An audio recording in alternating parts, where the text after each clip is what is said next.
बलांगीर सहर में आज भारतीय जनता पार्टी पक्षर एक विशाल बाइक शोभायात्रार आयोजन होता।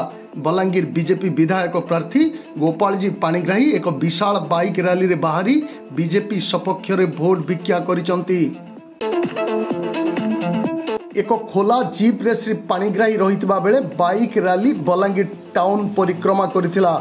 ए बाइक शोभायात्रा रे दुई जन ओडिया सेलिब्रिटी लिपिका सेनापति एवं राकेश सिंहदेव उपस्थित थिले।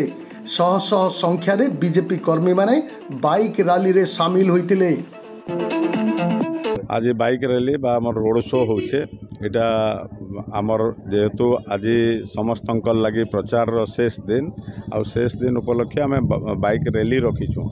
रैली रो उद्देश्य होचे आमे भारतीय जनता पार्टी रो विभिन्न विकासमूलक योजना एवं विगत दिन रे नरेंद्र मोदी जनकल्याणकारी गरीब कल्याणकारी योजना विषय नहीं कहमु एवं आगामी दिन रे ओडिशा रे डबल इंजिन रो सरकार हेले ये सरकार आमर अंचल लगी काଣା विकास करबा से लोक जिनस के नहीं अवगत करामु लोकों को।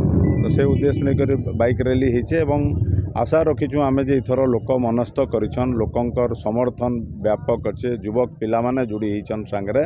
तो परिवर्तन निश्चय हेबा से परिवर्तनटा बलांगीर रे भी परिवर्तन हेबा एवं ओडिशा रे भी परिवर्तन हेबा।